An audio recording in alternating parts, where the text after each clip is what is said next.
Welcome to the Nausea River podcast. I'm Theo Morgan, and what is the smallest print you will read on a gig's poster? For me, personally, it's the admission fee in the corner. But for a while, I glossed over a part many people probably gloss over too. Who booked this show anyways? Who's the puppet master? Who is, well, definitely not looking for glory. If nothing else, it helps you know who to follow for the latest announcements. Sometimes they even become a bit of a celebrity in their own right. At least every Boston metalhead knows who Aaron Gray is. But I have a feeling that he is an exception. I want to think I'm both knowledgeable and nosy, and yet I tend not to know these faces. Here's a story. It was October 20th. We've been here before. The sun's final rays set over Worcester. I'm overdressed at Ralph's Diner, and I think we're between 1476 and Burial Oath sets. There is no talking over drinks for me, so I spin around and talk to a guy who I think is a random concert goer, noting his Fires in the Distance merch, as I had seen them live a couple weeks prior. And, what do you know, he booked this whole goddamn show. At least I moved another business card that night. I'm Theo. Who are you? I am Jim. And you are the guy behind Abaddon Booking. That is me. Yep. Nice. And I've been to a couple of your shows. Yeah. Glad you had a great time at them too. Oh yeah, well, it's been wonderful. Meet Jim Burden of Abaddon Booking. I know I've been mispronouncing it for months. Also, it turns out that we have more mutual friends than I ever expected. Join us on a look at gigs behind the scenes, of curated lineups and lots of Ralph Steiner gigs that I wasn't aware of. Sorry if the scripted bit is short. Abaddon Booking's events are well established in the Nausea River canon by now, and likely will continue to be. Sometimes you simply get the interview you wanted all along. So my first question is, how did you decide to get into booking? Well, I would say that back in the late 90s, I was playing in a hardcore punk band. Okay. So like kind of early on, I got involved with the local music scene. And, absolutely fell in love with it. Made some of the best friends, to this day that I'm still close friends with, or even have worked with since I've known since then.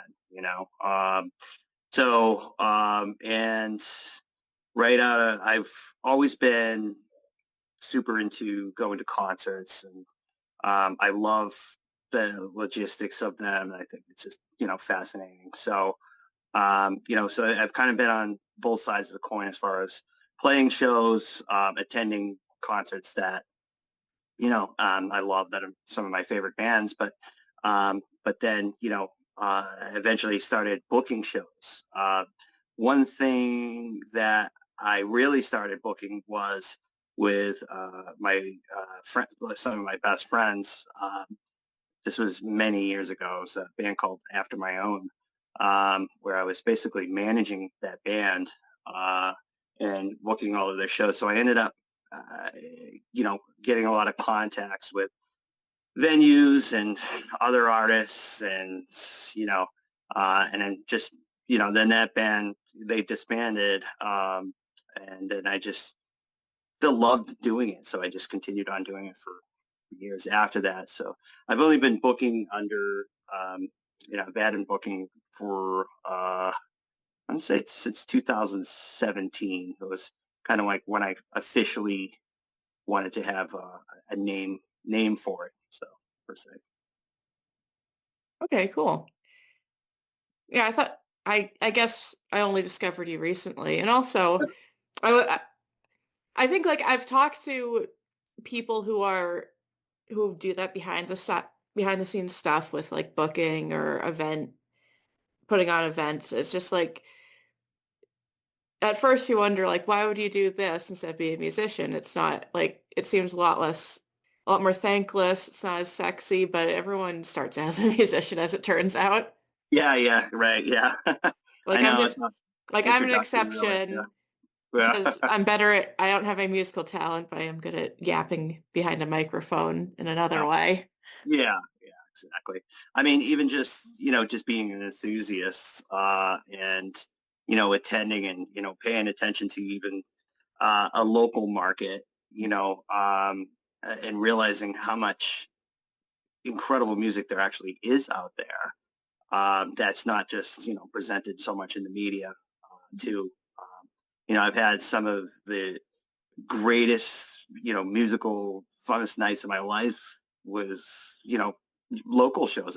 I prefer almost going to local shows than I do to major concerts because they're way more intimate. You get to, really hang out with, the bands and really, you get that really sincere aspect of, people that are just genuinely there for the music. And it's a really amazing thing, especially how most shows like that are like just laid back and fun.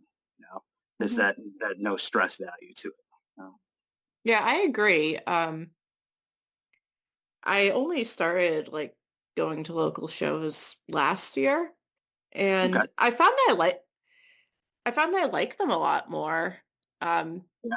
Yeah. it's it's not just like, oh, I don't have like the cover charge is cheaper than buying a ticket for even like, a small venue like the Middle East or the Sure. Paradise or Yeah. something. Yeah. Um, But it's also like I'm very, very picky about where I stand at a show. I like having a good vantage point for photos and also just not being blocked because I'm not too tall. But like the thing about small shows is that one, it's not as much of a concern. You're probably not packed in like sardines. And you can sure. just walk and you can still walk around between sets. Yeah. Like I can Absolutely. get like I don't have to worry about losing precious barricade space because I wanted to get a glass of water or Sure. pee Sure. or Sure. God forbid talk to a friend. Yeah. Yeah. Yeah, But and basically, more repeat faces.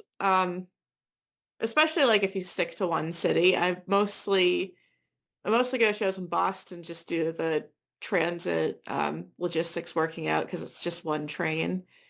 But uh, that does mean to get to your shows, I found it worthy to do the two train thing to either Providence or Worcester. I appreciate that. Thank Have you you. ever booked in Boston or in? Um, Way back in the day, Okay. and I will say that it's tougher for somebody like me to book in that city Hmm. per se because a lot of the times those venues have their own guys doing that. That's Like fair. yeah, like Aaron with Hmm. Great Skull, guys like that Yeah. like exclusively it's like if you're going to play a metal show at the Middle East or Sonya or whatever, it's going It's to be through Aaron it really. yeah.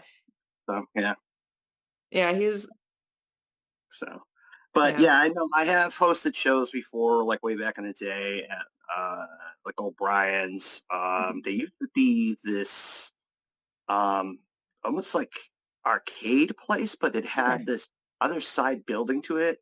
I can't remember the name of it though, but they had like this huge room with this really good sized stage, and I wish it lasted longer because I felt like something really awesome could happen there.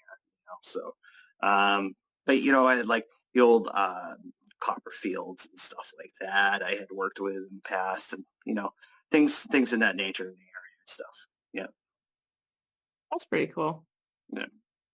Did you start like in the Providence area or Yeah, the very first show I think I started that I booked was on my own, really, away from, like I said, with the managing that old band.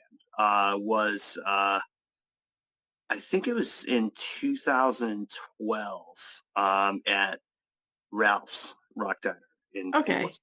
Um, and it was actually a benefit show for a really good friend of mine who was battling cancer at the time.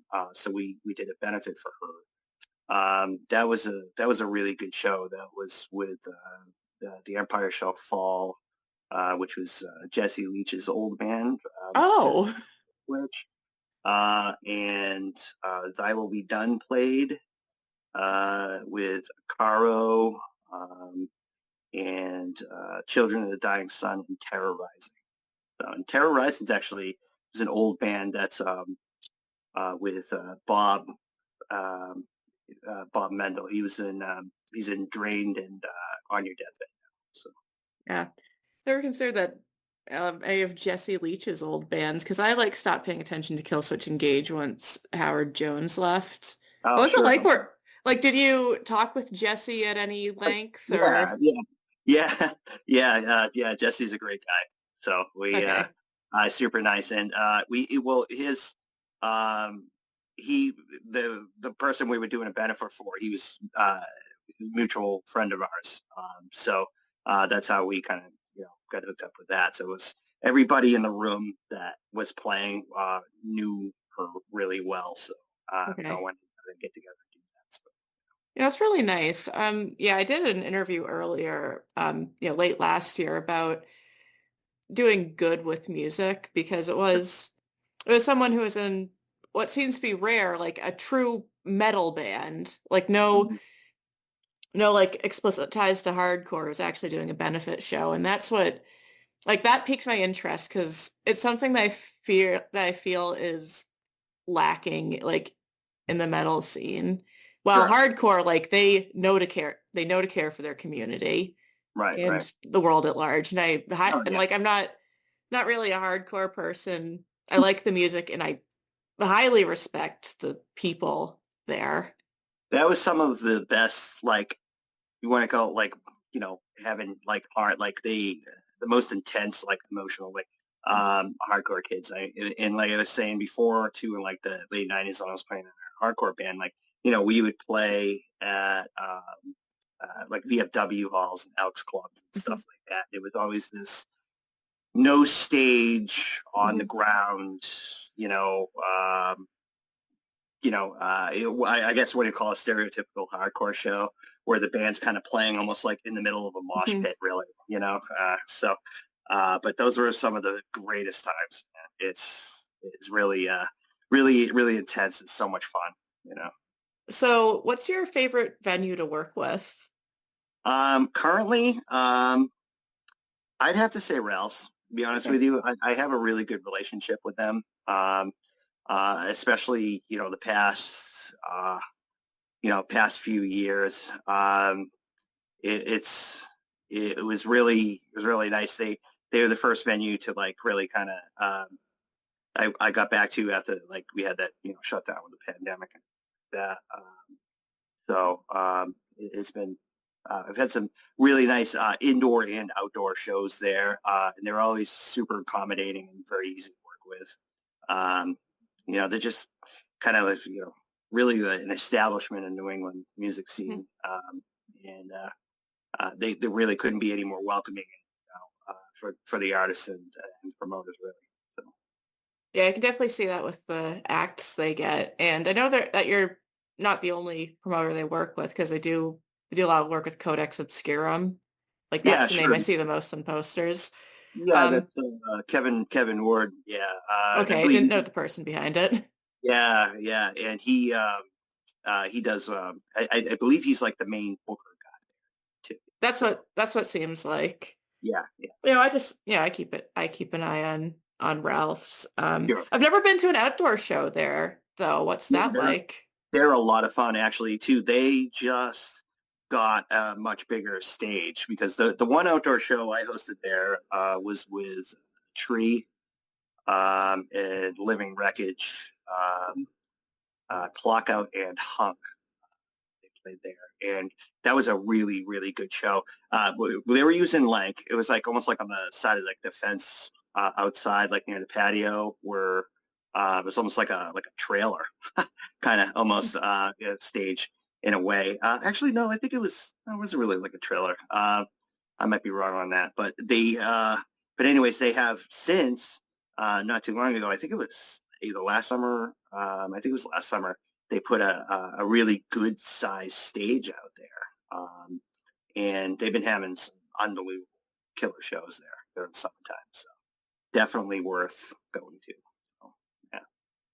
So, but they are a lot of fun. So it's tough too as a promoter booking that because it's really not a rain or shine event. So Mhm. you have to sell your pre-sales are really just the inside capacity, but you can fit a lot more people outside. Yeah, what would you say the And outdoor capacity is? it's a lot more. So it's Like, do they like, put a number on it? I don't Or does the particularly fire marshal remember. not care as long as Uh, it's outside? well, I mean, you know, hard to say on the number, but definitely significantly more space than upstairs for sure. So I think upstairs you're going to fit like 180.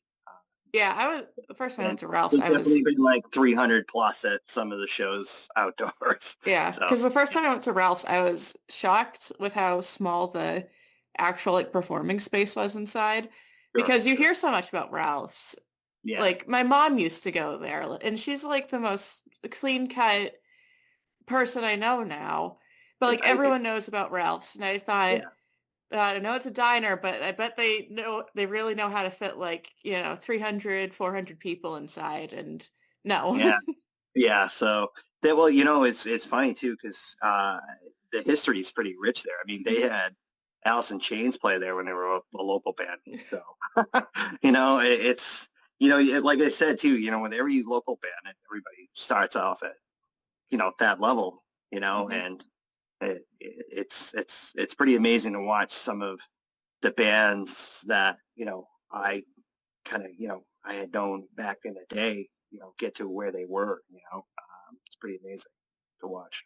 So on that note, like for watching a band like truly rise, like what's the great like for something that you've personally witnessed, what's the greatest example of that? So I would say probably Shadows Fall.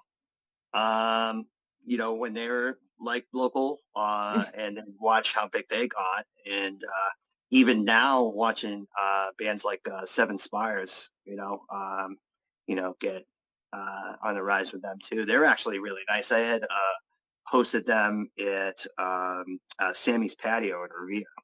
Um, uh, quite a few years ago. I think it was like 2018-ish, 19. So Yeah, and like now I see Seven Spires topping like people's album of the year lists yeah, oh yeah, and yeah, touring Japan. It's just like, yeah, they're like a real they're a real symphonic metal band now. yeah, yeah, We can tour yeah, Japan. yeah. I know, and they're all sweethearts, awesome people. Yeah, They're really, I have some mutual friends with them, I think. yeah, yeah, The so, Shadows Fall though, like yeah, that's a big name. yeah. So So what they were they actually, like in the beginning? well, I kind of saw. I played with them when they were kind of like, um, on the rise. Actually, it was my old hardcore band, which we were called Civil Disorder. Probably nobody remembers us, but they we our very first show was actually we got asked by Roger Chenard, which is he's the drummer Drained, and now his in All Sinners he's in. Wow. He owns Purchase Street Records as well, so yeah, plug for Roger. So, but he asked us to play that show. He was hosting this outdoor show. It was like in Bridgewater, um, and it it was Shadows Fall headlined it, and we were like one of the first bands on like in the early afternoon. But it was our very first show. It was very very intimidating to do that, Yeah. to say the least. We were just teenagers at the time, so How many people would you say were there? um, 200 to 300, I'd say, Okay, not a bad around there. I crowd. mean, it was out there, but I mean, Yeah. you know, It's good to think that now that Shadows Fall can like, at least fill the Palladium or something. oh, yeah, absolutely, Like, yeah, yeah. you I just know, went and saw them last month, whatever, in December, and they, yeah. yeah, The metal version of making it to an arena, yeah, yeah, filling the yeah, Palladium main sure. room. Yeah, yeah. Oh, I know. Yeah. Yeah, yeah, I think that's like a couple thousand people. It took me a disgustingly long time to learn that Shadows Fall were from Massachusetts. Yeah, Just because like, they get talked about a lot. And sure. it's just like, yeah, they get talked about a lot, but they can't be from Massachusetts because it feels like not much Yeah, from Massachusetts matters. I know, right? Like for No, a it's state that's pretty fantastic big, here. it Yeah, sometimes feels like we haven't hit on the music scene quite as hard as other comparable states. But then you like sit back and think metal wise, you got Converge, you got Shadows Fall, you got Unearth, you got Killswitch Engage. Yeah, I mean, you really did get like the epicenter of metalcore music, of like the invention of metalcore music, even like Overcast, Hmm. which was debated as, one of the bands that, started metalcore music, really. They've been in that discussion of pioneering that genre of music, So, Yeah. yeah, yeah, a lot of amazing stuff has, happened in New England for sure. So, Yeah, it almost makes up for people insisting that Aerosmith came from New Hampshire. right. Yeah, right? Right, exactly. So, I guess my big interest now is An Evening sure. of Dark Arts. We're on Yep. four, right? Yes, it is. Yeah, yeah. Okay. Hmm. Otherwise, like I just said the wrong thing in my last interview Oh, because I interviewed Liz from the band C because you yeah, and yeah, as a coincidentally you booked them for An Evening of Dark Arts. yeah, Um, yeah, yeah. so I I've went to been the actually, last one. I've asked C to play a few shows, Oh, and okay. I've been eagerly wanting to host them because I love them. Yeah, They're they awesome, yeah. So yeah, and I had worked with Steven in the past with his other band, Lunar Arc. Um, I had Mhm. them with Glacier and Black Pyramid and Mortright from Texas. Well, that's a lineup if I've ever heard it. Yeah, yeah, yeah. So yeah, Yeah. yeah, that was a great night. That was a lot of fun. So Where was yeah, that? that was at Ralph's too. So Oh, yeah, okay. yeah. So So, yeah, they're only the only venues I really work with. Well, I mean, I'll plug another show that I got coming up in ooh, March. At I just did doing my first show at Alchemy in Providence. okay. And I mean, obviously, we've had an evening of dark arts at AS220 every time. Hmm. I've Yeah. done some of those at AS220. Dusk back in the day when it was. The dearly departed dusk. I know, I know. That was a huge bummer. Yeah, it's just a bummer what's happening to Providence because I lost Dusk and Boiler Room. Yeah, yeah, I know. Like going to Boston shows, you do see a lot of Rhode Island people, and they're pissed.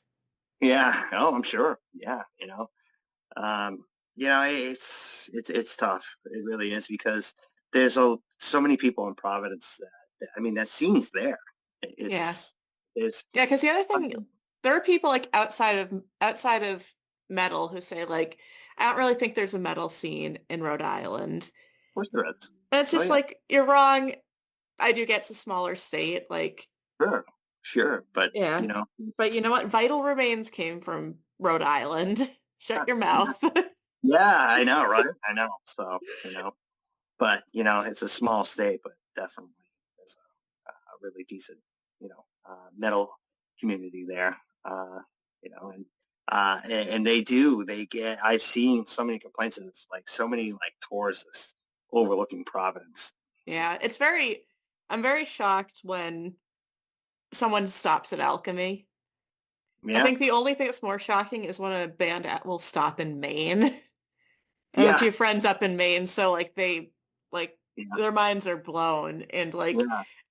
like I'm always happy for them because very rarely does it affect me unless it was that tour Panopticon did where Oh, yeah, they just and like they skipped Massachusetts entirely, but they did a show in Portland.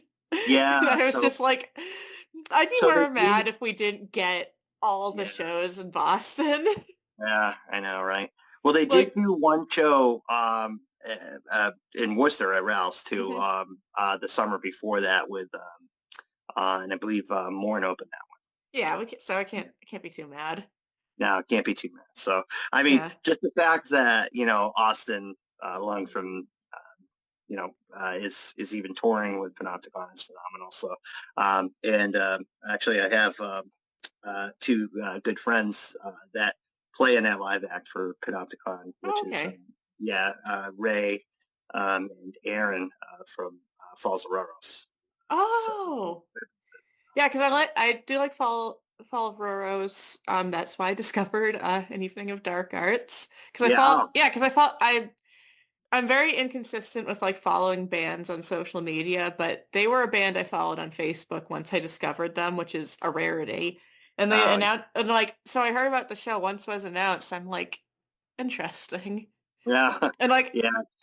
and after spending a lot of time like thinking, I don't know who else is going to be there because I can't read these fucking logos. No. Yeah, Except I for know, right? 1476. They're very easy to read. Yeah, exactly. Yeah, I Yeah. gotta put subtitles in, I guess. So, Yeah. But like, yeah, yeah, that I was very pleasantly surprised by the whole affair. The setting is impeccable. thank I you. like the I like the unique angle of having arts vendors there. Even if I Yeah, don't end up buying anything, it's nice to like it's nice in between acts to be able to see stuff that's dark and thematic, but different from music, a break for your ears. sure. Yeah. Yeah. And I really there was so many times, and I know so many people too that are like, you know, that are musicians, but they're also like, you know, artists or sculptors or hmm something like that Yeah, too, that that they seems really really, common actually. yeah, and it's always kind of been a proper marriage in the music scene, especially, heavy metal or black metal, whatever, hmm doom metal, all that stuff like that too. Through that whole genre, there's so many people that I know that um, play music or know somebody that, it's all relevant. So, you know, why not combine them both, in a night? And I'm glad that, a lot of people have really taken to the idea, and have, really kind of shown out and shown a lot of support through the previous three of them. So I've been really overwhelmed with the response to it, and I really couldn't be happier about it. So, and AS220 has been extremely accommodating with that event, hmm and they really are. That's what that place is. Really, it's an art venue hmm and a music venue. Yeah, every time I bring up AS220, I have to bring up my brother's surprise when I said like he lives in Providence, he's lived there for a while. And I said like, oh, I'm going to a show at AS220 and he's like, we got concerts there. Yeah, yeah, I know, But, right? this isn't just a concert. It's like half festival, half arts show. And I want to know, like, is there anything that makes that different from booking, like, just a regular old show? Oh, well, yeah. Just because I do a little more outreach for it. So it's more so a lot of times I'll kind of handpick the lineup because I have a general idea of what I want to do for the show. But then I usually put out um, a notice for submissions for artists. And actually, this year I was very overwhelmed with the response. I had around 30 to 40 artists send in submissions, so that was really nice because I really only have room for four of them because hmm it's a small. The main stage is small. I hmm can fit 180 people, 160, 100. Well, actually, really, with that event, I can fit 160 people in. hmm Um, because it's a 200 capacity room, but I'm really taking up 20 spots with all of the tables I'm doing because hmm there's one whole wall with the bands having merch, and then there's really like kind of the rest of the room that kind of wraps around the room hmm with the artists kind of displaying their stuff. To really to sell. Now, and I know I don't know about a lot of like um, vendor spots where people have to pay to be a vendor, but I don't do that. Like I don't charge anybody to do any of that. I invite the artists to completely just set up for free and keep 100% of their profits. So, which is, It's very which is, kind of you.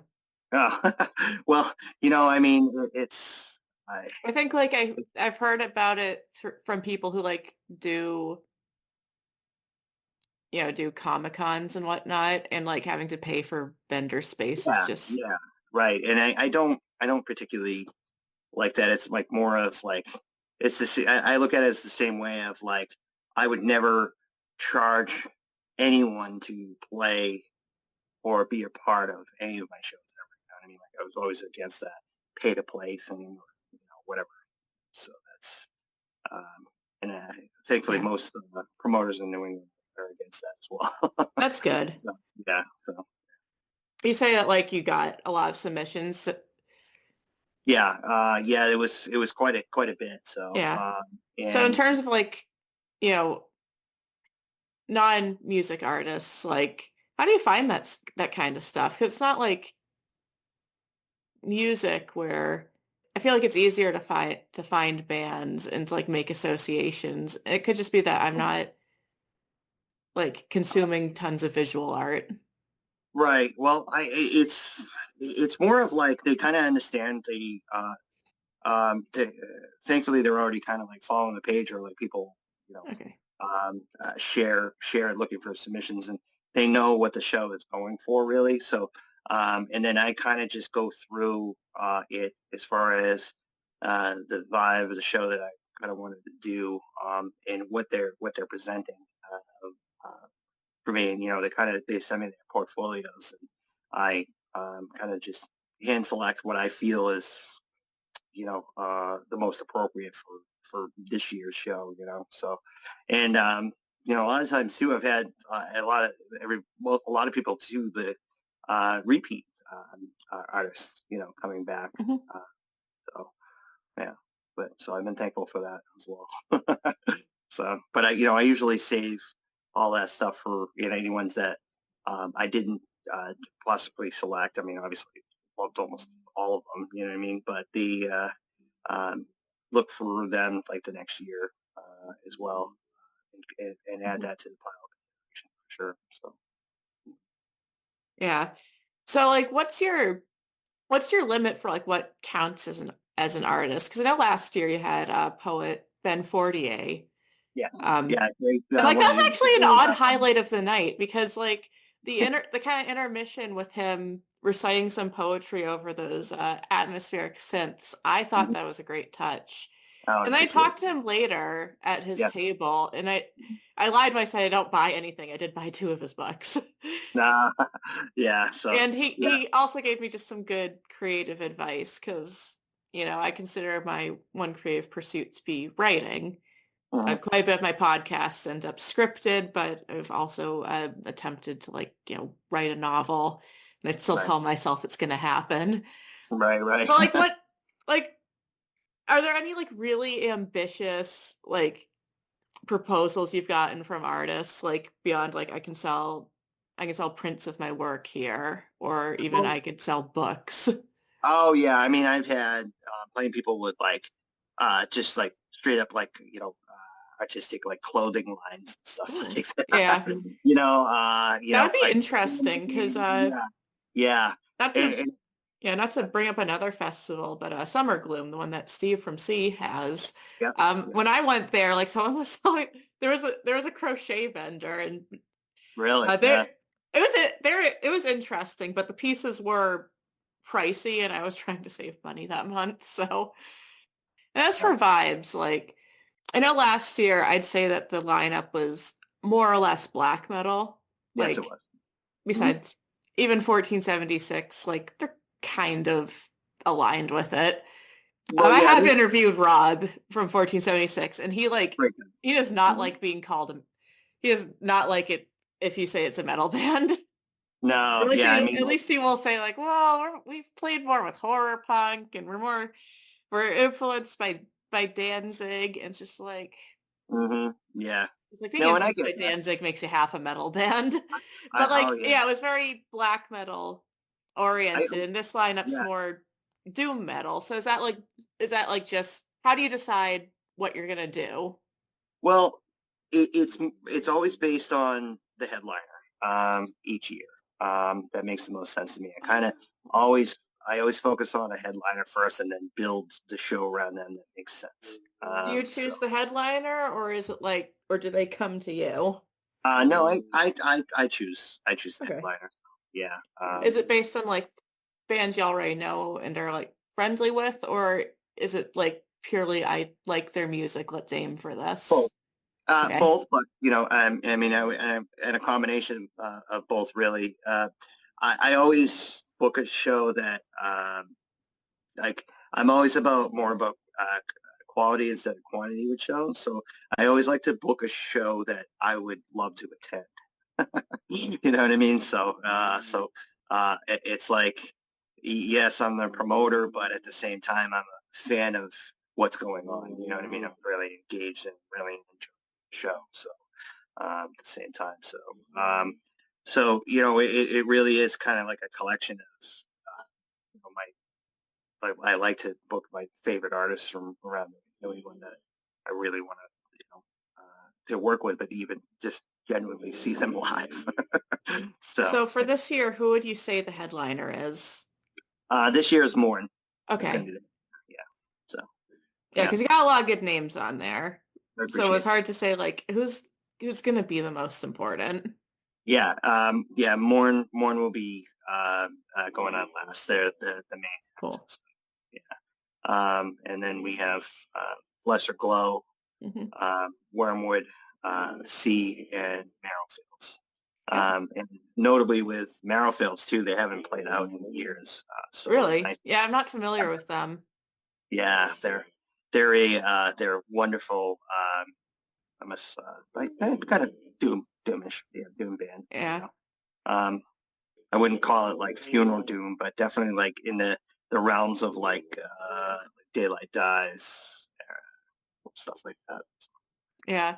And since I haven't been to the previous two, like what were the headliners there?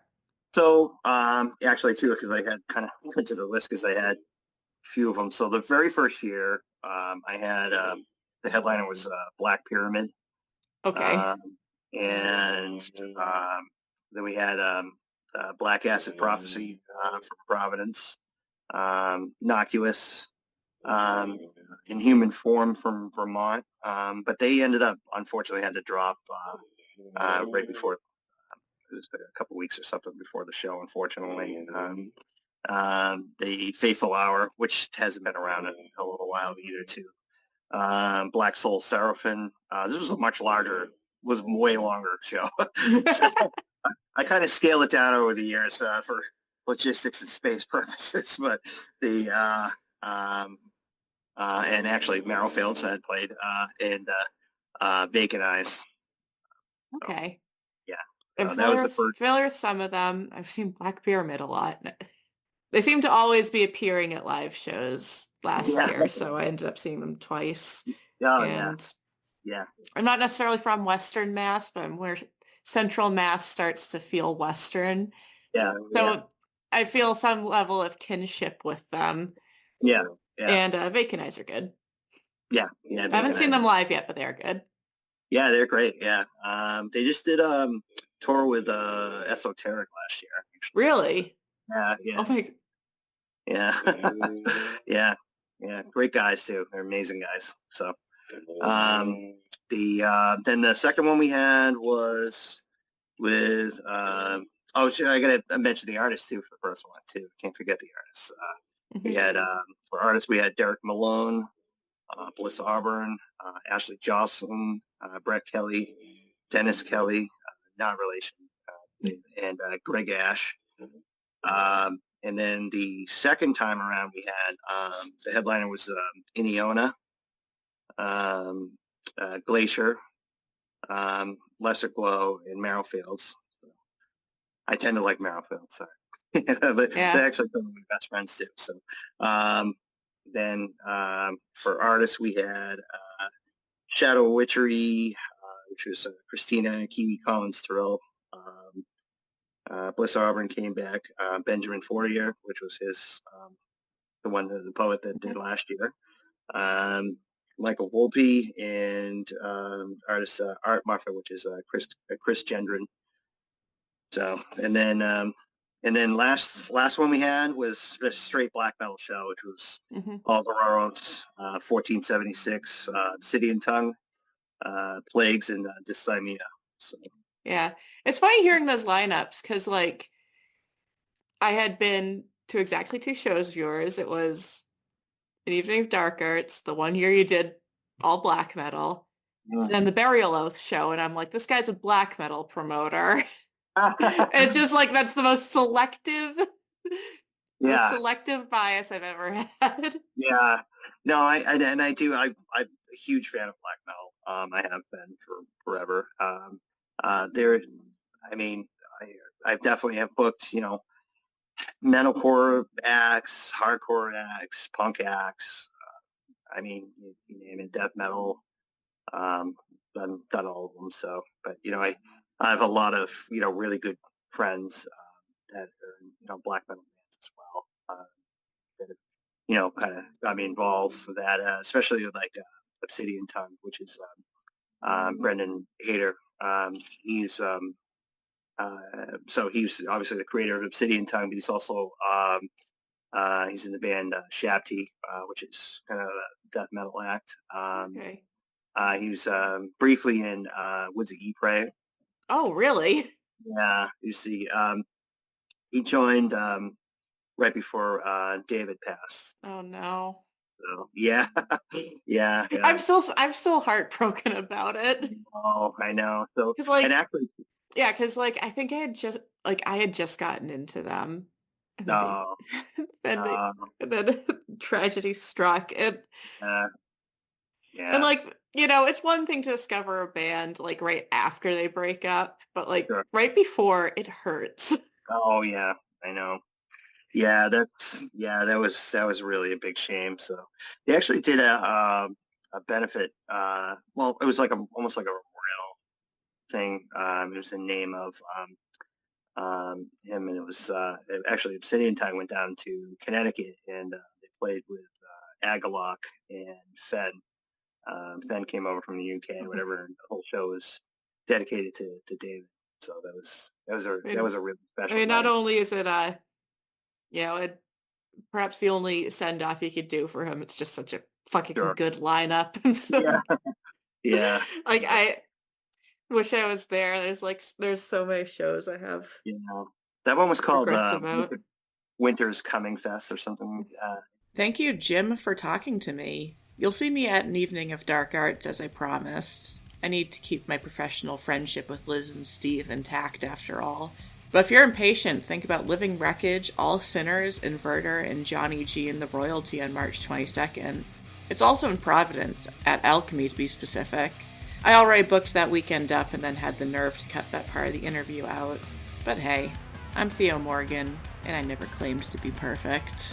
Yeah. Well, anyways, thank you for talking. Yeah, of course. Thanks for having me on. Appreciate it. So, Yeah, any parting words for the show? no, it's just everything's online. Tickets are available for both events. So again, it's March 22nd for Living Wreckage at Alchemy, and then May 17th at AS220 for An Evening of Dark Arts. So we have 5 bands and 4 artists displaying, and it's both shows are all ages too. So Mm-hmm. yeah, I'm really thankful for that too. I always really love when venues tell me I can have it as all ages. So That's great. Probably I don't think it'll necessarily happen for this show, but I love seeing like people's preteens, like with their yeah, parents, yeah, sure. responsibly managed. Yeah, but That's like I have a lot of fond memories of going to concerts with my dad, so it warms my heart. yeah. Yeah. Well, Support all ages shows, support small concerts. sure. Go down to Providence. There's more than meets the eye. Oh, it's yeah, And the food seems better than Boston. That's my yeah, hot take. yeah, exactly. Yeah, so yeah, there's always good food around, for sure. So Yeah. I love going to is it